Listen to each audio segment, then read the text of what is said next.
Hi there, everybody. Thank you so much for joining us for this LinkedIn Live event or for this recording. I'm Harry Lee from Perchpeek, the relocation app making working from anywhere possible. And I'm delighted to be joined by John Lee, founder and CEO of Work From Anywhere.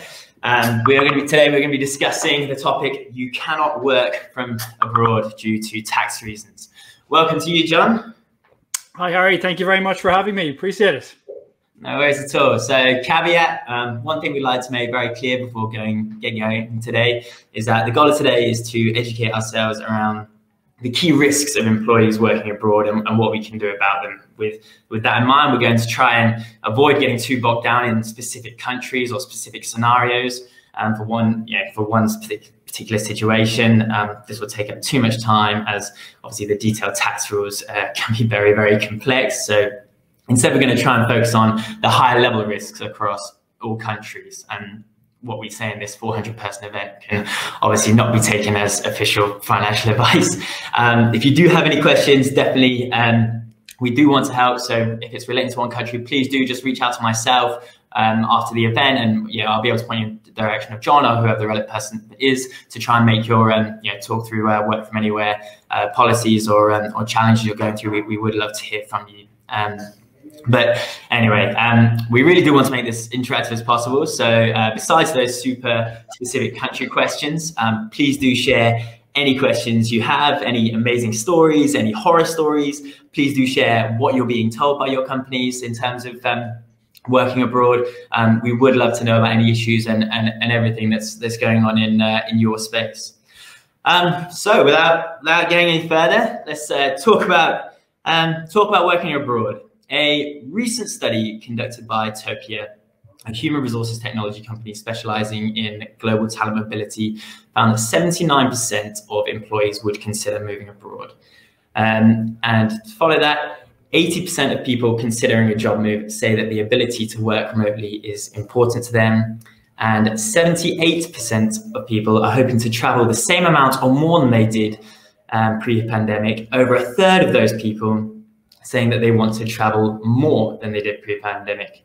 I personally have been dumbstruck by the number of people reaching out to me directly since posting about this topic. The stories of what is currently going on across the world, whether it's people living in Berlin for the last 18 months, whether it's people planning to take a few weeks in the Alps in the near future, or others leaving London to go and spend the whole summer with mum and dad in France or Italy.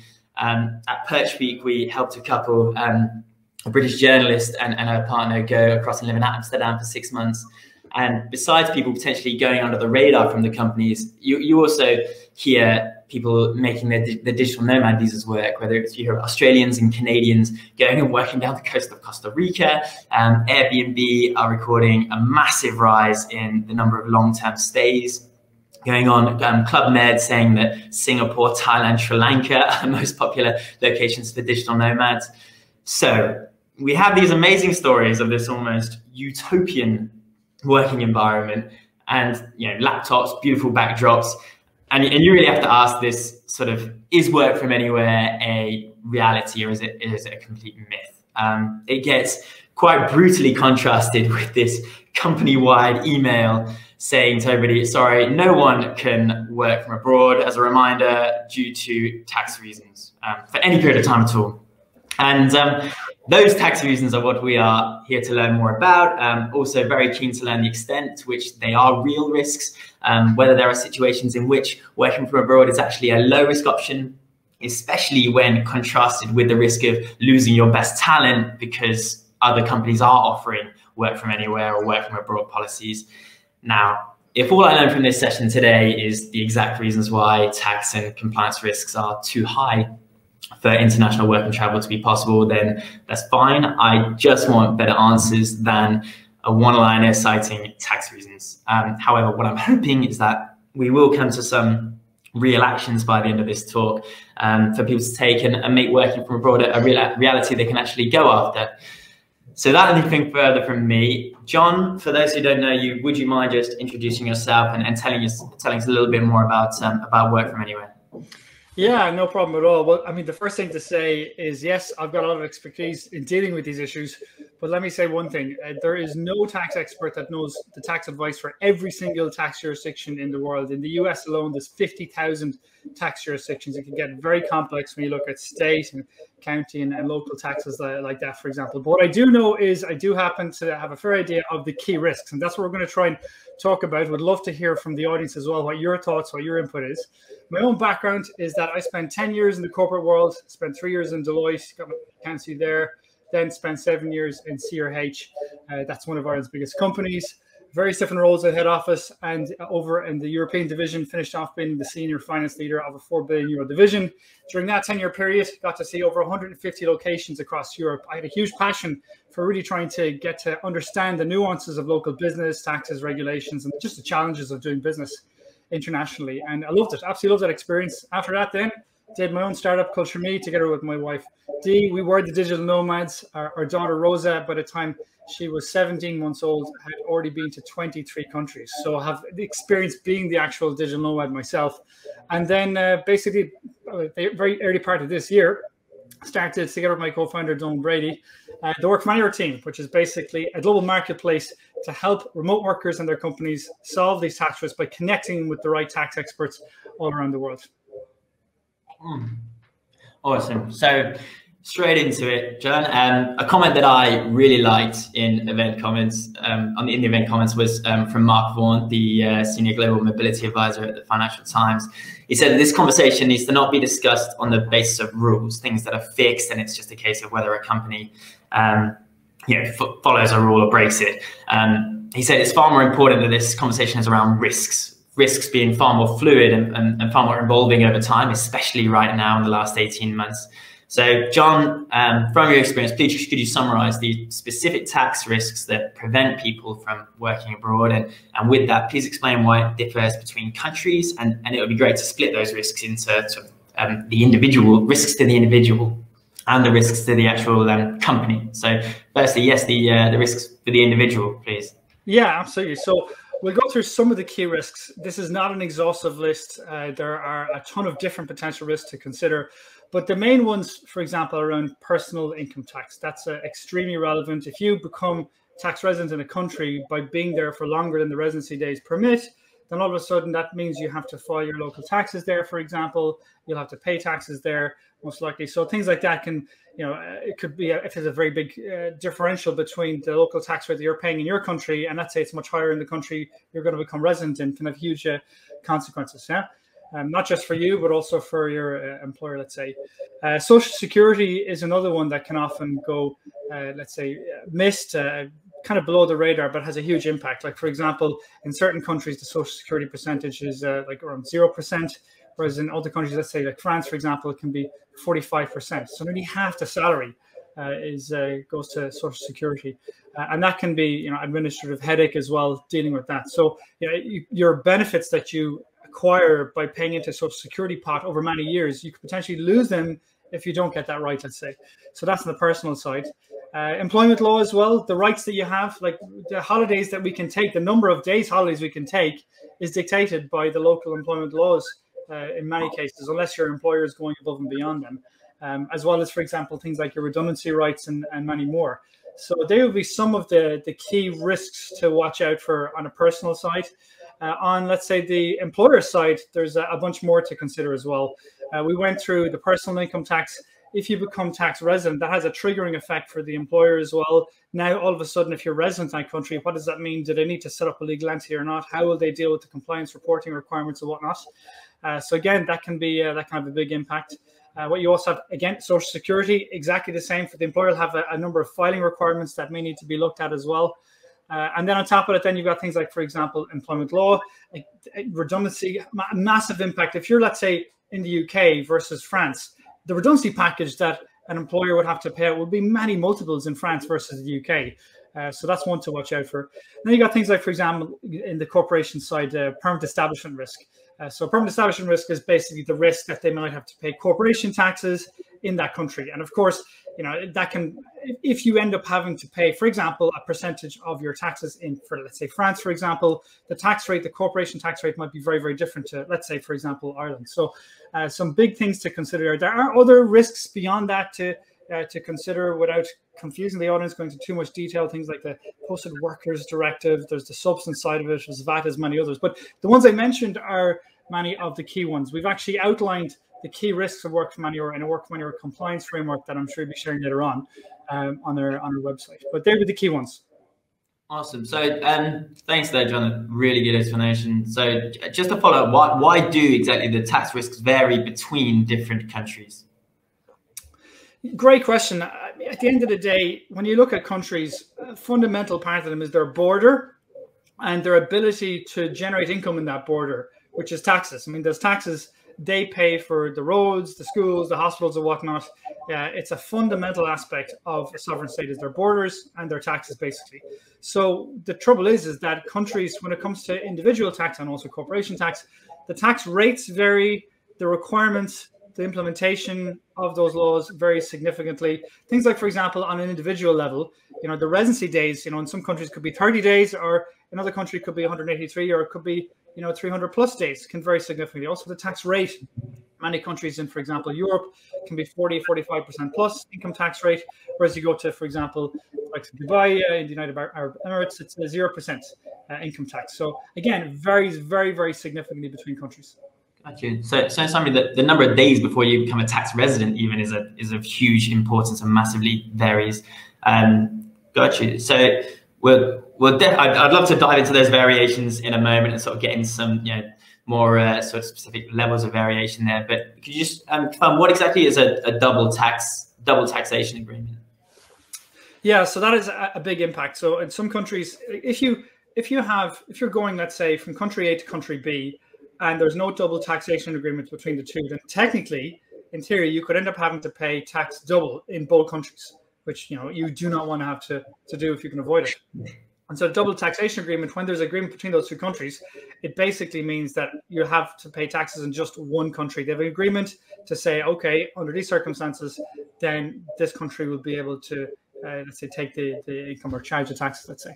Mm-hmm. And is a double taxation agreement quite common between sort of, say, a country like the USA or the UK and across Europe? Yeah, it is, but but there's generally speaking, there are OECD templates that they follow. There's a high level, framework that's quite common across them. But the problem is not every country has double taxation agreements. You've got, for example, a lot of countries that are new countries in the last 20, 30 years. They're still building up many of their double taxation agreements with different countries. I mean, we've seen, for example, look at Brexit. Look at the difficulty in just negotiating trade agreements. It's the same concept with double taxation agreements. It can take, many years, can take a decade or more to try and get through a negotiation of a double taxation agreement.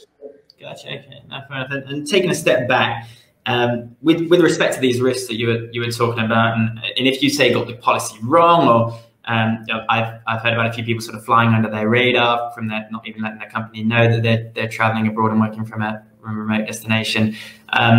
Who's going to be the one sort of coming after you, and how are they going to find you out if when it comes to these risks and these policies? So who's going to be the boogeyman? Who's going to be going after us? So it really depends. I think the big thing that you really have to look at is kind of a key factor in this is actually the digitalization of let's say their tax system and also their immigration system. Like, for example, if you look at, just take the US. If you're going into the US, you've got the ESTA, you go in, your asset border security, for example. You do not want to lie about the purpose of your trip there. If you're going on a business trip and if you say you're going on a leisure trip and you end up doing work there, you've got to be very, very careful. So the countries that have a high level of digitalization in, for example, their visa and immigration and their tax authorities, you've really got to watch out, because they can share the data between the two, for example.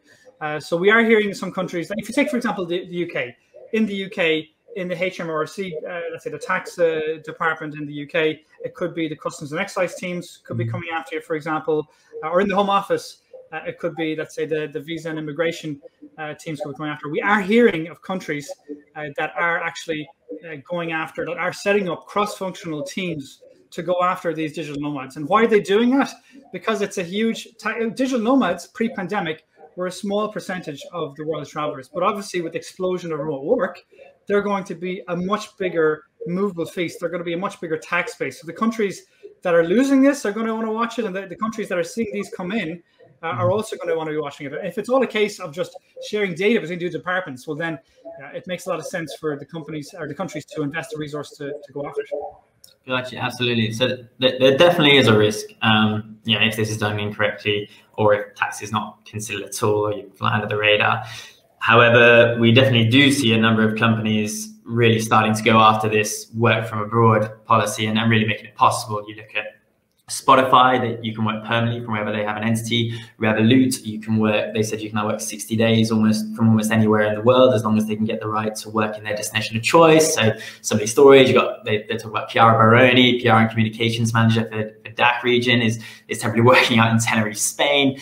Hansel Oremunu, fin crime analyst in Krakow, is now working with his parents in their Costa Rica home. Wen Chen, their recruiter, is planning to work from Hawaii rather than Singapore. Some more sort of big names going out there. Ocado, you can now work 4 weeks from anywhere. Their chief executive, Tim Steiner, was working from his parents' home in the Bahamas. Shopify, permanently, you can work from wherever they have an entity. Amazon, 4 weeks from anywhere if it's their home country. These guys are not exactly little fish. They will have had to do serious risk analysis. So why are some saying work from anywhere and others none? And how are these companies making it happen? And how do they think that this risk is tolerable to them?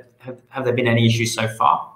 Well, yeah, I think if you look at this, I mean, let's take the example of Google. Going back into the 90s, they decided to invest a lot in their physical environment. They had the nice offices, the fantastic lunches, the bean bags, the ping pong tables.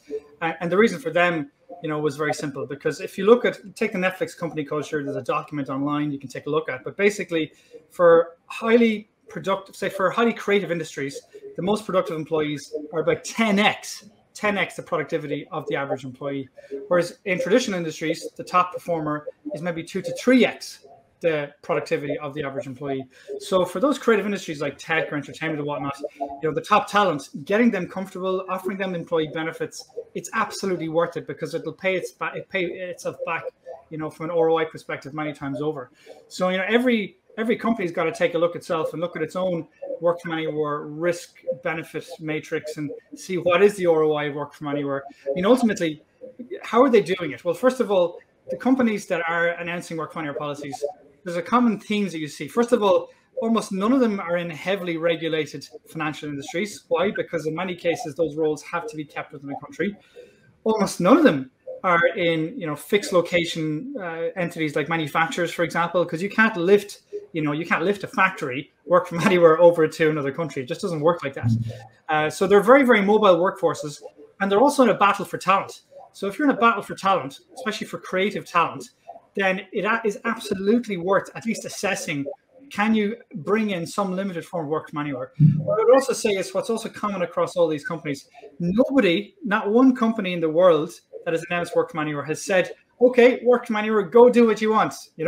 That's not been the case. Everyone that's announced a work from anywhere policy have put in place a robust framework and have had approval levels and thresholds. So for example, if you do want to go and work from anywhere, well, you've got to go through your manager, they have to go through their HR or whatnot.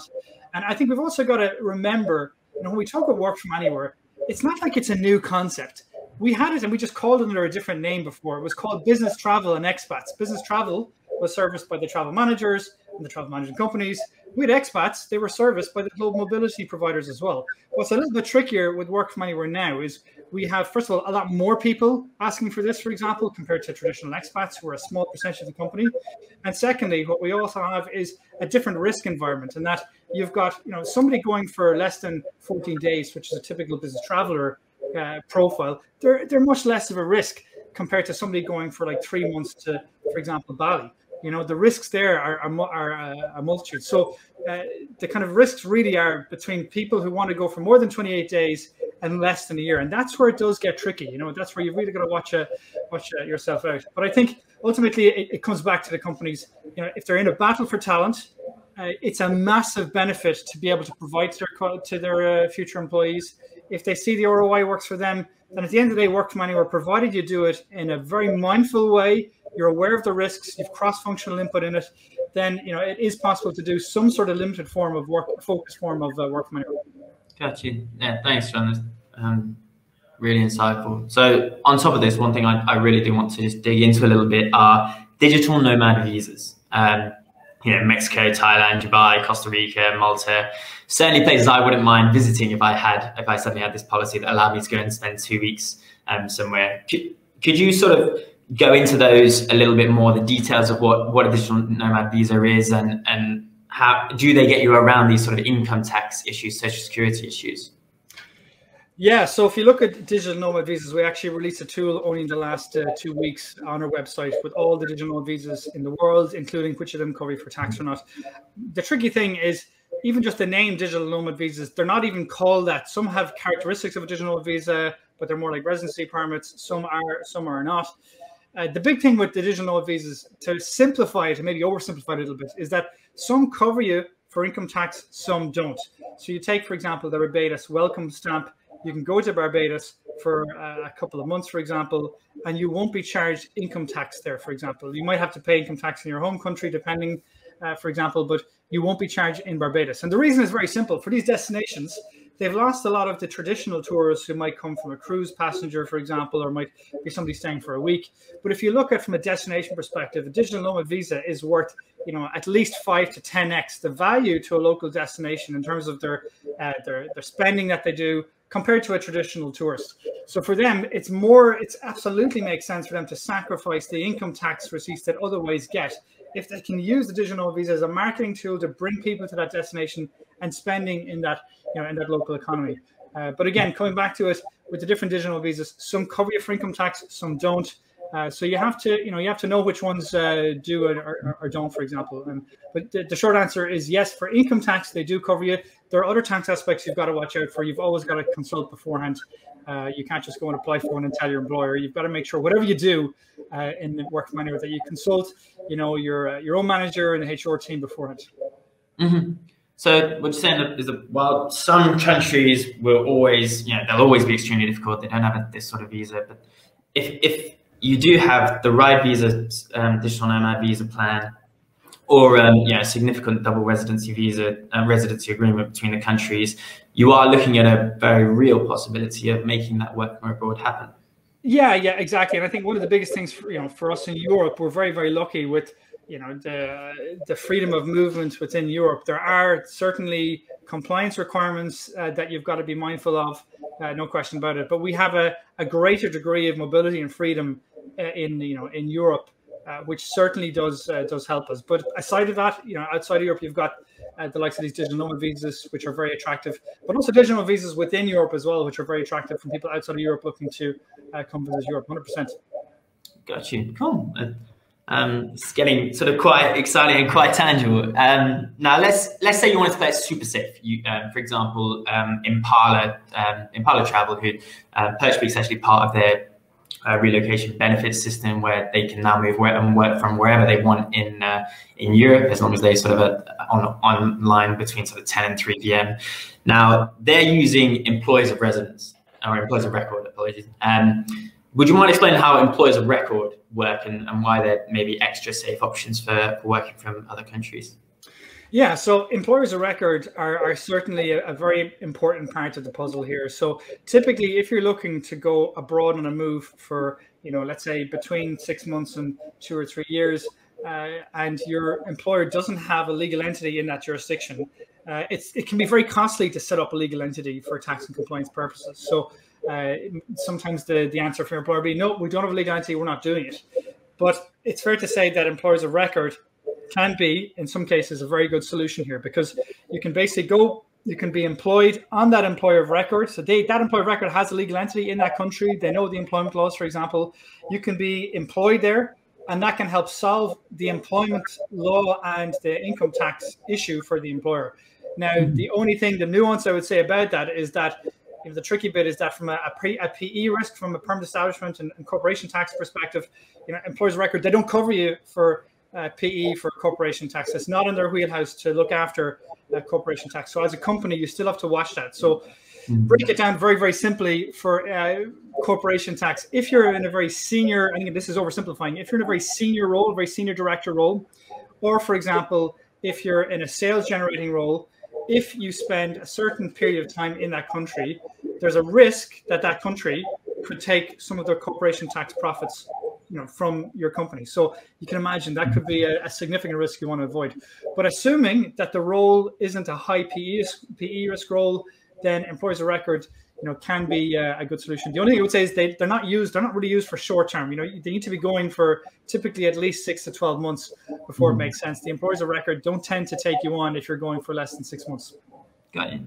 Okay, that makes sense. Obviously, it sounds like a lot of paperwork to bring someone else onto your team. So less than 6 months would probably be quite tough. Now, would you just mind diving into again how does time variation affect the implications of tax? So how does a 2-week stint, popping home to see mum and dad, or 2 weeks on the coast of Costa Rica, as some very lucky people are doing, compared to a 6-month stint where it's a very significant period of time abroad?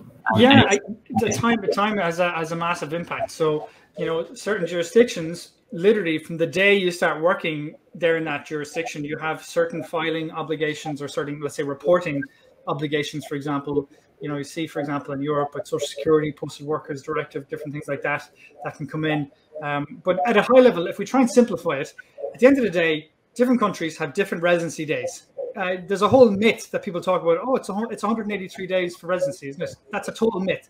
In some countries, it's 30 days. In some countries, it can be north of 300. So you've got to be very, very careful. Like, for example, if you go to the US and you go there for 60 days, you're putting yourself and your employer at massive risk. Work from anywhere going over to the US, even the difference between states, for example, can be absolutely massive. So you've got to be very, very conscious of that. Whereas in other countries, you can go there for much longer.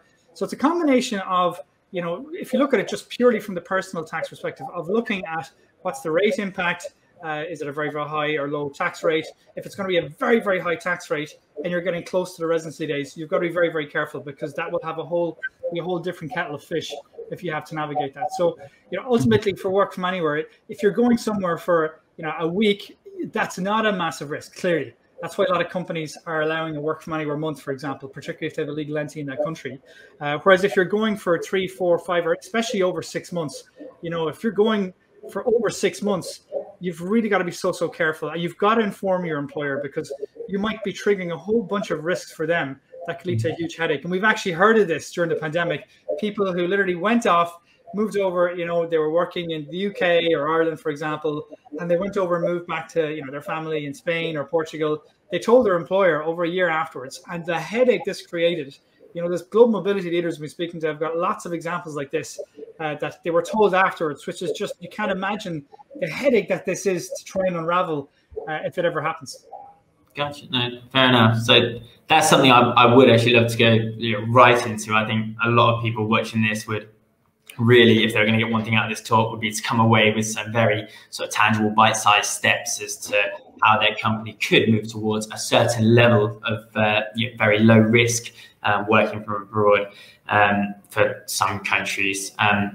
At times we are looking at super old-fashioned labour laws, but in other countries it sounds like it really could be a very real possibility to make it happen. So, whilst trying to avoid going too much into the specifics of one country, let's talk generally. Let's do a sort of red, amber, green. Let's talk about a few countries in general where the risk is relatively high, then the risk where it's relatively medium, and then sort of very low risk countries. And then maybe what are the steps or the questions that an individual or a HR leader needs to be asking, and the steps they need to be taking if they were going to make work happen for each of these groups. A couple of things I would say before getting into the detail of different countries and whatnot.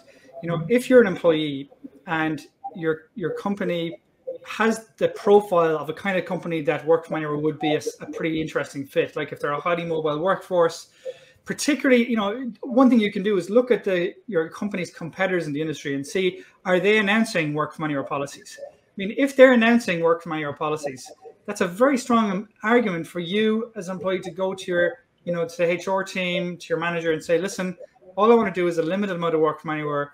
Our competitors are doing it. Where are we at that? Have we considered a work from anywhere policy? Get them in touch. Talk to the employers of record. Talk to people like us. It could be the Big Four, whoever it is. Speak to the experts who are doing this and have done it before, and can talk your employer through the potential risks, pitfalls, and opportunities to be able to make this happen. So for me, that's the first thing. If you're a HR leader, and again, it's a similar argument, looking at, ultimately, it's a function of risk versus the benefit. At the end of the day, if you've got your competitors looking at or announcing work from anywhere policies, if you sit in your hand and don't do anything, there's a good risk. You're going to lose your best employees. Now, that is a business cost. So there's a risk of inaction, but likewise, there's a risk of going to aggressive work from anywhere and triggering all sorts of risks. So taking a measured approach and having a kind of a policy framework where you bring on board the cross-functional leaders in your team, in your company, to try and come together, and all of you together with outside experts look at where are the risks, what's our risk tolerance. I mean, what I often liken it to is going down a motorway. When we're going down a motorway, the speed limit could be 120 miles an hour or kilometers an hour. How often do we do 121 or 125? We've all done it from time to time. Yeah? The difference is with tax, you've got to assess your risk appetite.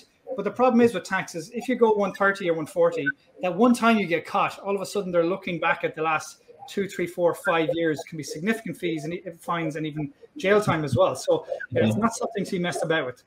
Mm-hmm. I get you. Absolutely, it makes sense. From that point, then, if we would start just listing how you would do it. If you mentioned the USA, that USA is an absolute monster in terms of making it happen. If you were to look at the steps of the USA, and maybe I know that some parts of Europe can be very, very tough as well. Could you label kind of, if it is at all possible, how you could make a work from abroad work from those sort of very red level countries, and maybe list a few of those? Yeah, perfect. I'm going to talk about primarily the tax side of it. It's more complex than that. Look at the visa and immigration is very important as well. That varies country to country. I'll give you one example. North Korea. Somebody says they want to work from anywhere in North Korea. Sorry, guys, it's not going to happen. It's too risky. We can't get the visa. It's a high security threat, whatever it might be, data security, things like that. There's a multitude of other risks. But if we just separate those aside for a moment, if we talk about the tax side of it, I think, first of all, you have to look at your own role. There's two verticals when it comes to work from anywhere. First of all is your nationality in tax residency. And also, the other side of it is your role. If you're in a role that's a high corporation tax risk role, like you're a senior director in a sales generating role, just to name two examples, then work from anywhere is going to be very restricted for you, if at all possible at all. But assuming you're maybe more in the junior to middle management side of it, assuming you're not in a highly regulated role, or let's say in a sales generating role, for example, there are other risks beyond those. But let's say assume that's the case, then let's assume that a corporation tax risk is not a massive risk for you, for your company, let's say. Well, then it comes down to really looking at it from the, let's say, personal income tax side, Social Security, for example. And that's where, that the great thing is we can have a look and we can see with the tool that we have on our website, we can see you put in your residency where you are now, and then straight away you say how long you're looking to go to, and you can see the risk of low, medium, and high risk for all countries in the world. And how is that risk calculated? There's the algorithm that we have behind the scenes that's calculating, okay, what is the declared residency days? But there are other factors beyond that as well. For example, is it a principles or rules-based approach in that country, for example? There's a multitude of other factors that we have in the algorithm. But ultimately, at the end of the day, looking at the countries where you also have a double taxation agreement as well, if there's a double taxation agreement in place, it can have an impact on the risk. But assuming you're looking at going about, let's say, for 60 days, the tool that we have will help tell you, for example, okay, is there a double taxation agreement in place? What's the tax rate, for example? What's the declared residency days in that particular country, or is there declared residency days, for example? And that will at least help you identify what are the countries that are lowest risk. So at least now you've got a starting point that you can go, to your HR team and be able to say, at least from a personal income tax residency perspective, these countries are low risk. What you can also do in tandem with that is you can look at the countries that have digital nomad visas, particularly the ones that reduce the risk on the income tax side. Income tax is a key part of it. There are other risks like passive income and whatnot. I'm not going to get into those. But from an income tax, if you can say to your employer, look, the Barbados welcome stamp, they don't charge any income tax. They allow me to work in that country for these number of days. That's a good argument to be able to go to your HR team and say, well, okay, in that case, we might make an exception or might allow you to do it. So at least being armed with those two, you can have an educated conversation. Of course, they have to, they're the experts. You have to bring in the right tax experts, the right employment law experts, the right global mobility in HR and whatnot, for example. But at least you might have a solid basis for starting the conversation. Yeah, absolutely. So let's from the top here, John. Can you talk about maybe some of those low risk examples? So let's talk about kind of some of the countries off the head. Would you say those previously mentioned digital nomad visas where the income tax is incorporated? That is, so we're talking. Yeah. I think it's let's focus on just the income tax side, because we know there are other risks like corporation tax. Let's assume in these scenarios they're not a risk. So if we talk about the income tax, the example I just mentioned, Barbados welcome stamp. Like, there are a number of countries like Barbados that have announced digital nomad visas that cover you for income tax. Certainly something worth looking at. They have certain restrictions. You have to be earning a certain amount of money, for example. There are certain conditions that you have to be able to do it, and you have to pay for the actual visas as well. But they can certainly be worth a good look. Things like, for example, looking at countries like, for example, look at Dubai. Dubai has 0% income tax. There's a lot of digital nomads. There's a lot of people, remote workers looking at Dubai. The tricky bit is maybe if your employer doesn't have a legal entity there, that can cost a lot of money, for example, to get set up. Or maybe it could be the option of, looking at an employer of record, for example. Or maybe it could be the option that, you just go for a shorter term. Again, it comes back to the amount of time that you're going abroad. If you're only going for 2 weeks, that's a much easier argument to make to your employer than to say to your employer, I want to go for 9 months. Other places as well, like Portugal and Spain as well within Europe. So if you're from the UK looking to Europe, as I know after Brexit there's some nuances and some additional barriers, let's say, to deal with. But certainly if you're looking at Portugal and Spain, like for example in Startup Madeira is a very interesting program as well that's becoming more and more popular as well. So there's lots of these kind of communities building up combined with the tax side of it. That are certainly worth a look. If you look at the likes of Portugal and Spain, the residency days are 183 days, for example. It's not as simple as just looking at the residency days. There's other factors as well. But they would be some of the places to certainly have an initial look at to start off.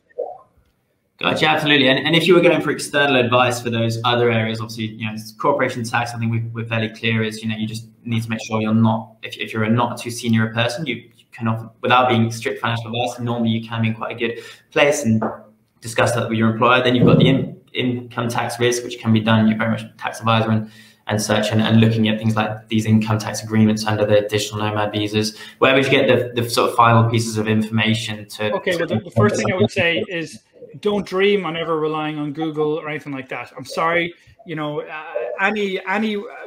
difficulty with tax is you've got to be a local expert in it. You've got to know the local tax and employment law, for example. Yeah. Anything you see on Google, you might get some ideas and a bit of a direction, but you just can't rely on it. You've just got to go to the professionals. But I think if you are keen to really look at working from anywhere in a particular country, let's say if you are looking to move abroad permanently, well, then that falls into the expat kind of package. So companies do expat packages, for example. You could see if you're eligible. That's a policy that's already been existing in many different companies as well. If you're just looking to go abroad for maybe 2 to 4 weeks, again, that's something that is lower risk for the employer. That's something that it's certainly making an argument of. The tricky bit is if you're looking to go for maybe 2 to 3 to 4 months or maybe 6 months, for example. Again, that is something to look at. If you wanted to, you could get proactive tax advice to see if it is possible, at least on a personal level, to give your employer some kind of reassurance, for example. But very often you'll find your internal HR, global mobility teams, they will be helpful, at least giving you a direction of what the existing policy is. Gotcha. Okay. And so onto that, so some examples just to throw them at you. This may be too specific and tough, but let's throw one at you. Italy, visiting family, 2 weeks.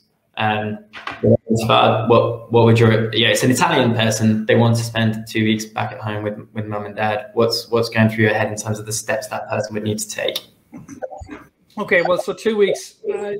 What helps is that in the case of Italy, it's within Europe. The steps you're going to have a look at is, again, go back to your internal policy, see does the company have, for example, legal entity set up in Italy. That should be something you'd be able to check, for example. The residency days in Italy, 183 days. But, at the same time, it's more complex than just personal income tax, for example. But certainly that is a place. The European countries, typically a lot of the UK companies have operations throughout many of the countries in Europe.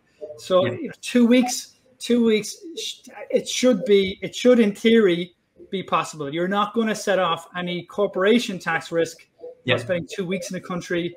You're not going to become tax resident, in 2 weeks in the country. There may potentially be some filing or reporting requirements to mention. But look, at the end of the day, we've had business travelers pre-pandemic going for a week, 2, 3 weeks, all over the place. Most companies do have the tools to facilitate that. So in that case, you're more or less following more closer to the kind of the business traveler stream in many ways, as opposed to this work from anywhere stream. Interesting, very clear. And then I think I know what you're going to say with this one, but if I say Mexico 4 weeks. Mexico 4 weeks. Again, you're less than the 28 days.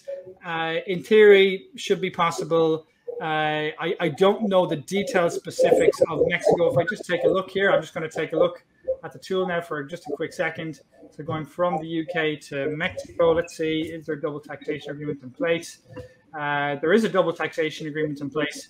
Tricky bit of Mexico is the residency days are not really defined very, very clearly. So it can be a little bit tricky. Places that don't have very clear definitions of residency days, you just need to make sure and get the right kind of advice. But again, that's one where you check: do we have a legal entity set up there? Have we facilitated business travel there frequently? You probably have. You probably could push it. And to be fair, a lot of companies are announcing work from anywhere months, where they allow employees to work from anywhere for a month at a time, a year, for example. So, in theory, other companies doing this, it shouldn't be a huge barrier. Brilliant. Very, very clear. Just for the record, John's tool, if you do want to do that little bit of research, is at wfa.team. It's a very cool little widget. I've played around with it myself when I'm not doing real work. As HR managers get more and more pressure to be able to offer remote working opportunities, obviously, what advice can you give them to support people for these less than 1 month stints, for 6 month stints? These guys are going to have to start managing a lot of people with a lot of requests. How do they try and sort of systematize? Yeah, well, the first thing to say is I've got huge admiration for everyone in HR and global mobility and beyond facing these work from anywhere challenges. I mean, it's just gone something that's accelerated so fast, and it's gone from being a pipe dream 6 months ago or a year ago to being something that a lot of companies are now seriously assessing. Not everyone is doing work from anywhere. It doesn't fit every company. It doesn't fit in with their own risk assessment or the ROI. Might not make sense. But for the companies that are being proactive about this, I think they're going to have an edge in the battle for talent, particularly if they're in industries that are very highly mobile and have a high competition for the top talent. But if you look at the let's say, from talking to the different companies that are implementing this, what are the common things that they're doing? Well, first of all, we talked about having a very strong framework in place, having a policy that they know might change as it evolves over time. For example, getting input from all the different functions so that they have a strong cross-functional input into the policy. But the kind of things that they have that are kind of key foundations of it is you're looking at the personal income tax and social security. What's the framework for that, for example? You're looking at corporation taxes and permanent establishment, establishing, what kind of roles are, does work from anywhere more suit or not, let's say, and for what kind of roles do you need to get extra level of checks? Immigration is an obvious one. You have to make sure and get your visas in place. A lot of companies already have had that, for example, with business travel and the likes of the expats, but making sure you cover that as well. Because again, look at the visa side of it. Digital nomad visas, they're a new kind of visa. We haven't really had them before, to be honest. They're a new type of visa. So then equipping your immigration policies for that is obviously very, very important. Employment law as well, absolutely critical. If you have somebody going, to the south of France for 6 months a year, and all of a sudden they become, entitled to French employment law, all of a sudden can be a real, real headache. So you've got to really watch out for that and taking care of that side of it. Insurance is another aspect as well. So if you look at insurance, typically with traditional travel insurance, that's typically covering you from travel insurance in case your plane is delayed, or for example, the health insurance side of it as well. But from work from anywhere, you're now actually going to be working in a different country. So you kind of have that work insurance side of it as well, which you've got to watch out for as well. It's got to be catered for. So there's lots of good companies like Insured Nomads, many other Safety Wing and beyond as well that are catering for that. The talent management side of it is critical as well. talent management and benefit side. I mean, work from anywhere is a key employee benefit. I mean, starting with surveying your employees and asking them how big of an employee benefit compared to others would work from anywhere be. You know, the data we're seeing back is that other than pay, work from anywhere is the biggest employee benefit for an awful lot of employees. So something to watch out for there. But then also, for example, data privacy and security, for example, you know, if somebody's laptop is stolen or key employee data or key customer data is stolen while somebody was working, you know, on a laptop beside a beach in Thailand, what does that mean? And how do you safeguard the security of your data and the integrity of it? So, you know, covering, there'd be some of the key ones. Of course, there are other ones that I haven't mentioned as well. I don't want to keep you guys here all day as well, but there would be some of the aspects that we've mentioned in the work from anywhere compliance framework that we publish on the website. Awesome. Yeah, very clear. Now, yeah, something I also have to say at this moment is that I really do sympathize for the HR leaders and managers at this stage. You know, something that's I can't imagine is very high up on the HR job spec is sorting out the whole mobility system of your employees. And you can understand why they would put down blanket rules, because therefore you treat everyone equally, you mitigate all risk, which is massive. And that's fair enough, but does now have to be paired up against, as you say, John, this risk of the talent risk, which is, you know, some people will look at other companies and raise an eyebrow and go, I would like to spend some time in that other place. I think another point as well, which is very important as well, is I'm just seeing the comments come through as well. Feel free if there's any of the questions you want to give me as well at any stage. But if you look at this point here in IR35, this is an important one to mention, because some companies, what they do from work from anywhere, when an employee says, oh, I want to work from anywhere, is they say, oh, we're going to make you a contractor. So you will no longer be an employee and you become a contractor in this other country. You know, in theory, that sounds great, but the difficulty from an employment law perspective is misclassification. So, for example, if you're a contractor and you're working for just that one company for a long period of time, all of a sudden, well, you're in substance an employee, even though the contract says contractor company. It's in fact employer-employee relationship, which makes a huge difference in terms of the benefits, for example, social security deductions, other deductions and whatnot, for example, that we've got to watch out for. I also see IR35 as well for, you know, people in the UK. If you have a contractor working in the UK, IR35, as people might already know, it's a law that basically more or less pushes contractors to become employees, basically, of the companies. You know, you can be a contractor in the UK, but really there's a lot of heavy lifting that's required to demonstrate that not only is the legal nature of the contract a contractor company, but also that the operating of that in substance is also a contractor company relationship. Got it. Brilliant. And another thing coming to you, is there not a concern if an employer works on client data in other countries? We're looking at government and privacy laws. Well, yeah, there absolutely is. I mean, you look at, for example, GDPR, you look at how onerous some of those regulations can be, or, for example, in the US, you've got just take, for example, HIPAA. That's one of the health data laws that are there, for example. Some of those are financial regulation as well. Some of the laws around that, data security, incredibly important. So, you know, that could be for some companies, you know, it could be a key risk.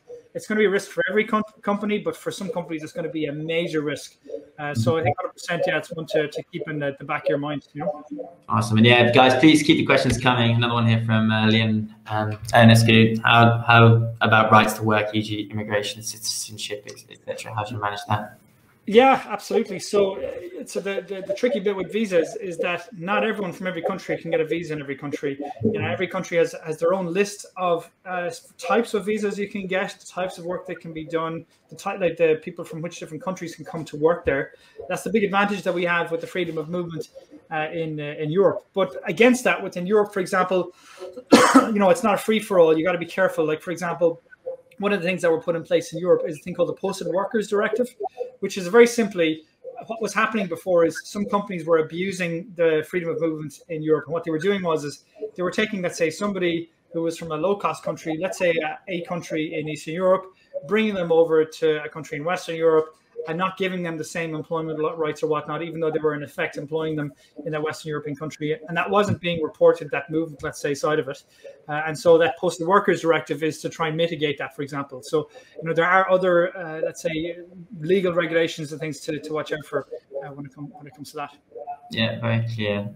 Just from our side, like, I think we're getting towards the end of things. So, John, I would love to just go back and summarize, just kind of if we could go into a top line statement, kind of, if you are an individual, if you're an individual, you're not a CEO, a CFO, but you're a mid-level manager or below, what would your advice be to say, I'm that guy? What would you say to me as a way to try and make that work from abroad somewhere for a certain period of time a reality with my employee? I think a lot of people would be very interested to just hear that sort of. Okay, well, look, my first advice is, what happened, what you got away with before, you're not going to get away with in the next 10 years. So not telling your employer and going off to, Indonesia for 3 months, not telling your employer, for example, is just not going to work in the next 10 years. And going abroad on a leisure travel visa, not declaring it to the local Indonesian tax authority, for example, is number one. That's just not going to fly in future. So the big thing I would say is the eyes, of the world are on these remote workers who are moving around now. Particularly when we could say come and we're in a crisis, you're going to find a lot of jurisdictions are going to be putting a lot of pressure trying to go after this tax base that can be there in these different countries. And the problem is if you go and work in a country and you don't report it, straight away, you can be jailed. You can get significant fines, you can be jailed and more depending. So the big thing I would say is try as much as possible, try to bring your employer with you. If they don't already have a work from anywhere policy, particularly if you've got competitors who are looking at implementing something like that, point to them. Point to other companies in other similar industries, for example, that are looking at implementing work from anywhere. And at the end of the day, if it's absolutely not an option for you, if there's no competitors in the industry, if your employer is saying point blank, no, we're not going to allow it, at the end of the day, you've always got the option of either becoming, a contractor, freelancer yourself, for example, or moving companies if it's very, very important for you. And for certain people, let's say if you're an Indian expat in the US, and you want to spend 2 or 3 months a year back with your family, that's a really big employee benefit.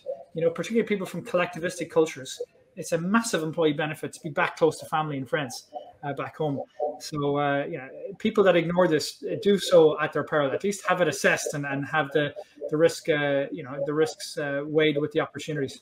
Gotcha. Okay, so it's kind of look at competitors, then try and talk to to get that individual tax advice. Maybe glance at the individual rules for in terms of double taxation agreements and in terms of getting visas and digital nomad visas or standard sponsorship. Then where you can make an argument to your company with the advice that you receive, and try and make that business case from the fact that it's low risk and it will be a massive benefit. Talk to other employees. We're all feeling the same. Exactly. The big thing, the argument I would make is that 6 months ago, back in, let's say, March, the CEOs of the world were telling everyone it's back to the office in September. And what ended up happening? What ended up happening is that as COVID opened up a bit more domestically, many people just said, no, we're not going back to the office. We're just going to leave our employer. And we're seeing some of the highest resignation rates in the history, of the US, for example, to name but one. The people that are just basically telling their employers, no, we're not going to put up with this. Now, from work from anywhere, it's obviously not as big as remote work, because remote work is for everyone, including people working from home. But it is a big risk. It's not a huge risk right now. Why? Because the air corridors, the international air corridors, are still closed by and large, especially with the Delta variant. But when they do open up, if you don't offer work from anywhere and one of your employees is seeing, a social media post of one of their best friends working in front of a beautiful sunset in Thailand, straight away, that's going to be a massive trigger for them.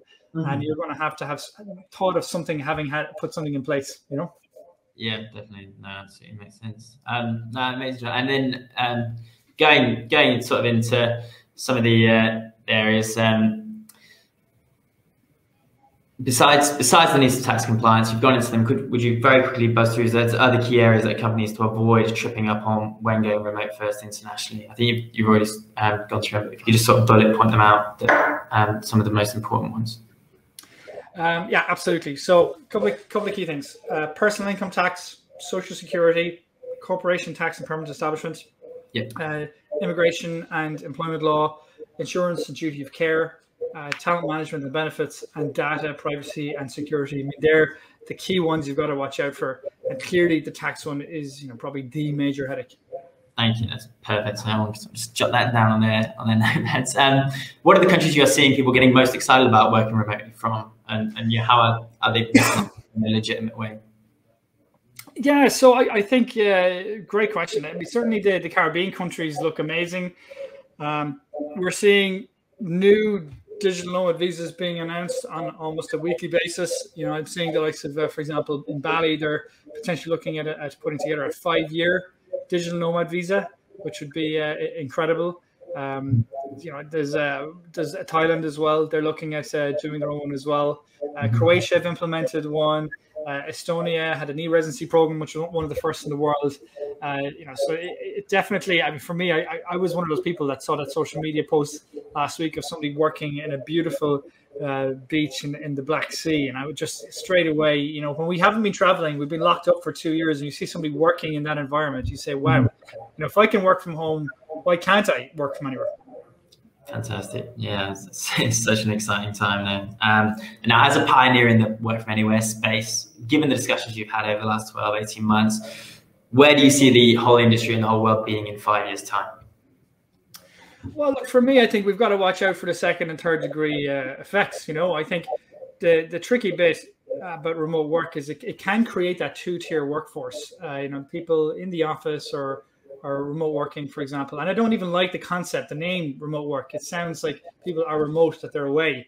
In many ways, I think transitioning to one, if you look at Laurel Furr and many of these leaders in this space, and Darren Murphy and many others, for example, Rowena Hennigan, they talk about having one culture, one approach, one way of working that's not focused on the hours that you're working, but on your output. That's not focused on where you're working, but on how you're doing it and the results that you're getting. But if you look at the second and third degree effects, I mean, we have got to watch out for the equality side, that it's not just people from rich countries being able to do that digital nomad journey, let's say. We've got to watch out what are the effect, for example, on our tax base. What we want to avoid is the whole multinational tax journey, the corporation tax journey, where it was a race to the bottom. There's going to be a degree of unfairness and inequality if all of a sudden we start every country offers these digital nomad visas to attract these highly mobile remote workers. They pay 0% income tax, and the locals, are the ones paying taxes to help fund the infrastructure that the digital nomads are enjoying. So, there's a couple of things like that we've got to watch out for. But me personally, a big picture, I'm extremely excited because I love to travel. My daughter being to 23 countries, that for me is the biggest gift I could have given her. She can do the Thai greeting already, and it's like been 2 years since we were in Thailand. I'll never forget the last day I picked her up from the creche. I shed a tear. It had such an impact, having my little daughter experience that other culture and seeing the love that was given to her in the 6 months that we were there. So for me, I'm excited about the opportunity. I feel travel breaks down barriers in the world. And I think the more people that can access the beauty of work from anywhere, I think the tremendous potential it's got for all of us on so many levels. So I think if we manage the downside, we manage the risks, I think it can be very, very exciting. Oh man, totally. What a great way to summarize. So I think that's probably all we've got time for. See, we're down to the last minute. I have definitely learned a huge amount about a lot of things that I definitely a couple of years ago wouldn't have even considered thinking about. You don't know what you don't know. John, thank you so much. Everyone that's watched, massive thanks, and thank you so much everybody for the comments and the questions on there. It's been so good to get so much involvement from the wider community, and there's so much interest here. In the meantime, if you have any further questions, more specific examples, in particular about creating that work from abroad, work from anywhere strategy, or about the tax implications of it, please do just reach out to myself. I'll be able to put you on to John or the relevant parties as will fit to try and get that ball rolling. So yeah, we'd love to hear from you. Just reach out directly to me on LinkedIn. Otherwise, thank you so much for joining us, John. Thanks again, and yeah, hopefully see you all again soon in what's obviously a very, very exciting space and definitely an ongoing discussion. So cheers, thank you. Thank you very much. Appreciate it, Harry, and thanks for all the questions.